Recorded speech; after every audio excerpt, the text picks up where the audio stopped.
This video is for educational purposes only and not financial advice. किसी भी investment decision लेने से पहले अपने फाइनेंशियल एडवाइजर से सलाह लेना जरूरी है। नमस्ते दोस्तों, मैं हूं विक्रम और आप देख रहे हैं मार्केट टॉक्स विद विक्रम, जहां बात होती है पैसों की मगर समझदारी के साथ। आज हम देखेंगे मार्केट सेंटिमेंट, एफआईआई डीआईआई की पोजीशनिंग, अर्निंग्स एक्शन और आज के लिए की टेक्निकल लेवल्स। अगर आप स्टॉक मार्केट में नए हैं या अभी भी कंफ्यूज्ड हैं कि शुरुआत कहां से करें, तो मेरी special learn stock market zero to hero series जरूर देखें। लिंक डिस्क्रिप्शन में दिया गया है। बिगिनर्स के लिए ये सीरीज बहुत ही यूजफुल साबित होगी। और अगर आप नए व्यूअर हैं, तो चैनल को सब्सक्राइब करना मत भूलना। यह आपको हर दिन मिलता है प्री मार्केट से लेकर मार्केट क्लोज तक का एक डिटेल्ड एनालिसिस, जो किसी भी ट्रेडर या इन्वेस्टर के लिए वैल्यूएबल हो सकता है। चलिए एक फ्रेश मॉर्निंग के साथ शुरू करते हैं आज का प्री मार्केट इनसाइट। अमेरिकी बाजारों से आज के ट्रेडिंग सेशन के लिए थोड़ी नेगेटिव क्यूज मिली हैं। डाउ जोन्स में हल्की गिरावट दिखने को मिली और ये करीब 61 अंकों की कमजोरी के साथ 44,111 के आसपास बंद हुआ। वहीं नैस्डैक में थोड़ी ज्यादा कमजोरी रही, लगभग 147 अंकों की गिरावट के साथ ये 20,916 पर बंद हुआ। टेक्नोलॉजी स्टॉक्स पर दबाव बना रहा और ओवरऑल सेंटिमेंट थोड़ा रिस्क अवर्स दिखाई दिया। अब बात करें गिफ्ट निफ्टी की, तो ये फिलहाल 102 अंकों की कमजोरी के साथ 24,637.5 शून्यों पर ट्रेड कर रहा है, जो डोमेस्टिक बाजारों के लिए एक सॉफ्ट टू नेगेटिव शुरुआत का संकेत देता है। हालांकि ये गिरावट बहुत बड़ी नहीं है, लेकिन ये दिखाता है कि आज के दिन शुरुआत कॉशियस रहने वाली है। इसलिए ट्रेडर्स और इन्वेस्टर्स को आज के सेशन में थोड़ी सतर्कता बरतनी होगी। जो सेक्टर्स ग्लोबल सेंटिमेंट से जुड़े हैं, जैसे आईटी या एक्सपोर्ट बेस्ड बिजनेसेस। आज की कुछ अहम खबरों की बात करते हैं जो मार्केट की दिशा को सीधे तौर पर प्रभावित कर सकती हैं। आज के सेशन में मार्केट का सेंटिमेंट वीक रह सकता है और इसके पीछे सबसे बड़ा रीजन हो सकता है भारत अमेरिका के बीच बढ़ते ट्रेड टेंशन्स। ट्रंप के 25% टैरिफ थ्रेट और रशियन ऑयल इंपोर्ट्स को लेकर प्रेशर से अनसर्टेनिटी बढ़ सकती है, जिसका असर इक्विटी मार्केट्स पर पड़ सकता है। निफ्टी सेंसेक्स रेंज बाउंड या माइल्डली नेगेटिव जोन में ट्रेड कर सकते हैं। इन्वेस्टर्स की नजर अब आरबीआई की upcoming monetary policy meeting committee पर हो सकती है। मार्केट को पॉलिसी स्टैंड से क्लैरिटी मिलने की उम्मीद रहेगी। अगर कोई सरप्राइज रेट कट या डविश गाइडेंस आता है, तो शॉर्ट टर्म में थोड़ा सपोर्ट मिल सकता है, लेकिन अभी के लिए एक्सपेक्टेशंस कॉशियस ही बनी हुई हैं। एक और इंपॉर्टेंट डोमेस्टिक फैक्टर है सेबी की तरफ से स्पेक्युलेटिव ट्रेड्स पर पॉसिबल कर्ब्स। अगर सेबी वीकली एक्सपायरी पर नए रेस्ट्रिक्शंस अनाउंस करता है, तो कैपिटल मार्केट रिलेटेड स्टॉक्स जैसे बीएसई में प्रेशर देखने को मिल सकता है। कल भी इन स्टॉक्स में 5% तक की गिरावट देखी गई थी, और अगर न्यूज कंफर्म होती है तो सेंटिमेंट और ज्यादा बिगड़ सकता है। अगर एफआईआई डीआईआई एक्टिविटी की बात करें, तो एफआईआई ने 5 अगस्त को कैश मार्केट में लगभग 22.48 करोड़ का नेट सेलिंग किया है। ये वैल्यू बहुत छोटी है, जो दिखाता है कि फॉरेन इन्वेस्टर्स इस दिन मार्केट में ज्यादा एक्टिव नहीं थे या फिर वेट एंड वॉच मोड में थे। इससे मार्केट सेंटिमेंट पर कोई मेजर इंपैक्ट नहीं पड़ा। दूसरी तरफ डीआईआई यानी डोमेस्टिक इंस्टीट्यूशनल इन्वेस्टर्स ने कैश मार्केट में अप्रॉक्स 3,840 करोड़ का स्ट्रॉन्ग बाइंग किया है। इतनी बड़ी बाइंग क्लियरली दिखाती है कि लोकल इंस्टीट्यूशंस ने मार्केट को सपोर्ट दिया और गिरावट के बावजूद निवेश बनाए रखा। अब बात करते हैं कुछ इंपॉर्टेंट कंपनीज के क्वार्टरली रिजल्ट्स की, जो मार्केट सेंटिमेंट को डायरेक्टली इंपैक्ट कर सकते हैं। तो शुरुआत करते हैं भारती एयरटेल से। कंपनी ने इस क्वार्टर में 50,940 करोड़ का कंसोलिडेटेड रेवेन्यू रिपोर्ट किया है, जो पिछले साल के 38,510 करोड़ के मुकाबले करीब 28 से 29% का ग्रोथ शो करता है। नेट प्रॉफिट यानी प्रॉफिट आफ्टर टैक्स 5,890 करोड़ रहा, जो पिछले साल के 4,460 करोड़ के मुकाबले 43% का इंप्रेसिव जंप है।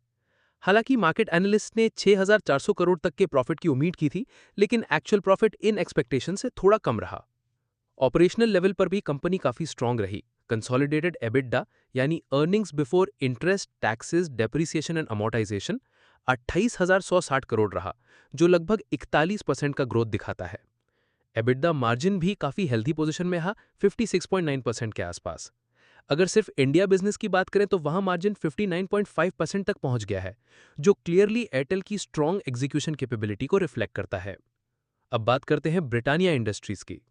इस क्वार्टर में कंपनी का कंसोलिडेटेड रेवेन्यू 4,622 करोड़ रहा, जो पिछले फाइनेंशियल ईयर की इसी क्वार्टर के 4,250 करोड़ के मुकाबले करीब 9% का ग्रोथ दिखाता है। कंसोलिडेटेड नेट प्रॉफिट यानी प्रॉफिट आफ्टर टैक्स 521 करोड़ रहा। ये पिछले साल के 506 करोड़ से लगभग 3% ज्यादा है, लेकिन मार्केट एनालिस्ट ने 559 करोड़ से 570 करोड़ तक के प्रॉफिट की एक्सपेक्टेशन रखी थी, जिसे कंपनी मैच नहीं कर पाई। अगर ऑपरेशनल परफॉर्मेंस की बात करें तो कंपनी का एबिटडा यानी earnings before interest, taxes, depreciation and amortisation 757 crore रहा। ये नंबर प्रीवियस ईयर के आसपास ही रहा, लेकिन एनालिस्ट्स का एक्सपेक्टेशन था कि एबिटडा 814 करोड़ तक हो सकता है, जिसे ब्रिटानिया ने मिस कर दिया। इस क्वार्टर में एबिटडा मार्जिन अप्रॉक्सीमेटली 16.4% रहा, जो कि लास्ट ईयर के 17.7% से थोड़ा कम है, और ये भी एनालिस्ट एस्टिमेट से नीचे रहा। कंपनी के टोटल एक्सपेंसेस में भी नोटिसेबल ग्रोथ देखी गई है। ईयर ऑन ईयर कंपैरिजन में टोटल एक्सपेंसेस 3973 करोड़ तक पहुंच गए, जिसमें लगभग 10.4% की बढ़ोतरी हुई है।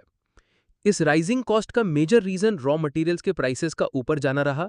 स्पेशली कोको, फ्लावर और पाम ऑयल जैसे की इनपुट्स के दाम में लगभग 15% तक की तेजी देखने को मिली, जो डायरेक्टली कंपनी के कॉस्ट स्ट्रक्चर को इम्पैक्ट करता है। अब बात करते हैं एनसीसी की। एनसीसी लिमिटेड ने फाइनेंशियल ईयर 2025-26 के पहले क्वार्टर के अपने फाइनेंशियल रिजल्ट्स अनाउंस किए हैं। अप्रैल से जून के बीच कंपनी की टोटल इनकम 5,260 करोड़ रही, जो पिछले साल के 5,558 करोड़ के मुकाबले करीब 6% की गिरावट को रिफ्लेक्ट करती है। कंसोलिडेटेड नेट प्रॉफिट यानी प्रॉफिट आफ्टर टैक्स 192.1 करोड़ रहा। ये फिगर भी पिछले साल के 209.9 करोड़ के मुकाबले लगभग 8% कम है, जो कंपनी की प्रॉफिटेबिलिटी में थोड़ा प्रेशर दिखाता है। ऑपरेशनल लेवल पर earnings before interest, taxes, depreciation and amortisation 456.12 crore रहा। ये भी पिछले फाइनेंशियल ईयर की इसी क्वार्टर के 477.9 करोड़ के मुकाबले करीब 4.3% नीचे रहा है। लेकिन मार्जिन्स की बात करें तो वहां हल्का सा इंप्रूवमेंट देखने को मिला है। एबिटडा मार्जिन इस बार लगभग 8.8% रहा, जबकि लास्ट ईयर 8.6% था। कंपनी ने इस क्वार्टर के दौरान 3,658 करोड़ के नए ऑर्डर्स सिक्योर किए हैं। ये नंबर उसके पूरे फाइनेंशियल ईयर 2025-26 के 22,000 से 25,000 करोड़ के ऑर्डर इनफ्लो के टारगेट का लगभग 17% है, जो एक अच्छी शुरुआत मानी जा सकती है। अब बात करते हैं लुपिन की। इस क्वार्टर में कंपनी की कंसोलिडेटेड सेल्स 61,600 मिलियन यानी 61,638 करोड़ रही, जो पिछले वर्ष की इसी क्वार्टर की 55,143 मिलियन यानी 5,514 करोड़ से लगभग 11.8% ज्यादा है। एबिटडा 18,323 मिलियन यानी 18,314 करोड़ रहा, जबकि पिछले साल ये 13,828 मिलियन था, यानी लगभग 38% की बढ़त। एबिटडा मार्जिन भी बढ़कर 29.3% हो गया, जो कि पिछले साल 23.7% की तुलना में 560 बेसिस पॉइंट्स का इंप्रूवमेंट है। प्रॉफिट बिफोर टैक्स 14,155 मिलियन यानी 14,155 करोड़ रहा, जो पिछले साल के 9,930 मिलियन से लगभग 42.5% अधिक है। प्रॉफिट आफ्टर टैक्स यानी कंसोलिडेटेड नेट प्रॉफिट 12,215 मिलियन यानी 12,215 करोड़ रहा, जो पिछले साल 8,055 मिलियन था। इस तरह इसमें मजबूत 51.6% की वृद्धि दर्ज की गई है। ग्रॉस प्रॉफिट 43,919 मिलियन यानी 43,919 करोड़ रहा, जो कि टोटल सेल्स का 71.3% है, जबकि पिछले वर्ष ये 37,697 मिलियन यानी सेल्स का 68.4% था। कॉस्ट स्ट्रक्चर में एम्प्लॉय रिलेटेड खर्चे 16.6% ऑफ सेल्स, जबकि मैन्युफैक्चरिंग और अन्य ऑपरेशनल खर्चे 28.7% ऑफ सेल्स रहे। ये दोनों अनुपात पिछले वर्ष की तुलना में थोड़े बेहतर रहे हैं, जो ओवरऑल एफिशिएंसी को दर्शाते हैं। अब बात करते हैं प्रेस्टीज एस्टेट्स प्रोजेक्ट्स की। कंपनी का कंसोलिडेटेड टोटल इनकम 2,468 करोड़ रहा, जो पिछले वर्ष के 2,024 करोड़ के मुकाबले करीब 22.9% ज्यादा है। ये वृद्धि नई परियोजनाओं और व्यापक मार्केट एक्सपेंशन की वजह से देखने को मिली। प्रॉफिट आफ्टर टैक्स 311.5 करोड़ रहा, जो पिछले साल के 307 करोड़ से थोड़ा अधिक है। वहीं प्रॉफिट बिफोर टैक्स 409.3 करोड़ रहा, जो पिछले वर्ष की तुलना में लगभग 30% की बढ़त है। कोर ऑपरेटिंग इनकम 605.8 करोड़ रहा, जो पिछले साल के 630 करोड़ से थोड़ा कम है। इसे एक हल्का सीक्वेंशियल डिक्लाइन माना जा सकता है। इस क्वार्टर की सबसे बड़ी उपलब्धि रही 12,126 करोड़ की प्री सेल्स, जो पिछले वर्ष की तुलना में लगभग 3 गुना अधिक रहीं। इनमें से अकेले एनसीआर रीजन से 59% कंट्रीब्यूशन आया। अब बात करते हैं टोरेंट पावर Q1 रिजल्ट्स की। कंपनी की रेवेन्यू फ्रॉम ऑपरेशंस या टोटल इनकम 7,906 करोड़ रही, जो पिछले साल की इसी तिमाही की 9,033 करोड़ से लगभग 12.5% की डिक्लाइन को दर्शाती है। प्रॉफिट आफ्टर टैक्स यानी कंसोलिडेटेड नेट प्रॉफिट इस क्वार्टर में 731.4 करोड़ रहा, जबकि पिछले वर्ष ये 972.2 करोड़ था, लगभग 25% की कमी। ऑपरेटिंग एबिटडा भी 1483 करोड़ रहा, जो पिछले साल के 1858 करोड़ की तुलना में करीब 20% कम है, और एबिटडा मार्जिन घटकर 18.8% रहा। प्रीवियस ईयर में ये 20.6% था। अब आज के लिए निफ्टी 50 और बैंक निफ्टी के इंपॉर्टेंट सपोर्ट और रेजिस्टेंस जोन्स की बात करते हैं। निफ्टी 50 ने कल 24,649 के आसपास क्लोज दिया। सपोर्ट जोन 24,535 से लेकर 24,565 के बीच में बनता हुआ दिखाई दे रहा है। ये लेवल अगर ब्रेक होता है तो नीचे की तरफ और प्रेशर बन सकता है, लेकिन अगर इंडेक्स 24,550 से 24,600 के ऊपर टिकता है तो वहां से एक बेस बनने की संभावना है। ऊपर की तरफ देखें तो रेजिस्टेंस लेवल 24,734 और 24,780 के पास है। अगर निफ्टी इन लेवल्स को तोड़ता है तो बुलिश मोमेंटम वापस आ सकता है और 24,800 के ऊपर जाने की संभावना बनेगी। लेकिन जब तक ये रेजिस्टेंसेस इंटैक्ट है, तब तक शॉर्ट टर्म में साइडवेज या थोड़ा प्रेशर बना रह सकता है। अब बात करते हैं आज के स्टॉक्स टू वॉच टुडे की। एयरटेल, स्ट्रॉन्ग मार्जिन्स और stable performance, profit slightly miss हुआ है लेकिन ओवरऑल टोन पॉजिटिव है, डिप्स पर बाइंग इंटरेस्ट पॉसिबल है।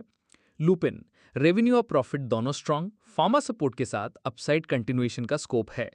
Prestige Estates, record pre sales और सॉलिड प्रॉफिट, रियल्टी स्पेस में positive sentiment, stock strong undertone के साथ ट्रेड कर सकता है। ब्रिटानिया, वीक मार्जिन्स और लो प्रॉफिट, डिफेंसिव स्टॉक होने के बावजूद प्रेशर बना रह सकता है। NCC, mixed results, revenue profit down लेकिन ऑर्डर बुक सपोर्टिव है, शॉर्ट टर्म में sideways to weak bias. Torrent Power, numbers weak across the board, selling pressure likely on any rally. आज के लिए स्ट्रैटेजी, मार्केट अभी कॉशियस मोड में है, ग्लोबल टेंशन्स और डोमेस्टिक अनसर्टेनिटीज के चलते वॉलेटिलिटी हाई रह सकती है। इंट्राडे ट्रेडर्स को कंफर्मेशन के बाद ही ट्रेड लेना चाहिए, ओपनिंग डिप चेज ना करें। फर्स्ट हाफ वीक हो सकता है, सेकेंड हाफ में रिवर्सल या शॉर्ट कवरिंग पॉसिबल है। निफ्टी 24,550 के ऊपर सस्टेन करे तभी बाइंग का स्कोप बनता है। 24,780 के ऊपर क्लोज से ही फ्रेश ब्रेकआउट व्यू आएगा। टेलीकॉम, रियल्टी और सिलेक्टिव फार्मा स्टॉक्स में स्ट्रेंथ है, आईटी, पावर और कैपिटल मार्केट स्टॉक्स में pressure. Market summary, market tone soft है, एफआईआईज पैसिव हैं, डीआईआई से सपोर्ट मिल रहा है, ग्लोबल क्यूज नेगेटिव हैं, डोमेस्टिक हेडलाइंस अनसर्टेन। आज रेंज बाउंड और वॉलेटाइल सेशन हो सकता है, स्टॉक स्पेसिफिक फोकस और डिसिप्लिन्ड अप्रोच जरूरी है। अगर आपको ये एनालिसिस वैल्यूएबल लगा हो तो वीडियो को जरूर लाइक करें, कमेंट में बताएं कि आज आप किस सेक्टर या स्टॉक पर फोकस कर रहे हैं, और अगर अब तक चैनल सब्सक्राइब नहीं किया तो अभी करें, क्योंकि यहाँ डेली प्री मार्केट एनालिसिस से मार्केट क्लोजिंग एनालिसिस की अपडेट मिलती है, और बिगनर्स के लिए मेरी learn stock market zero to hero playlist भी डिस्क्रिप्शन में अवेलेबल है। मिलते हैं मार्केट क्लोजिंग अपडेट के साथ। Safe trading, smart investment. जय हिंद। This video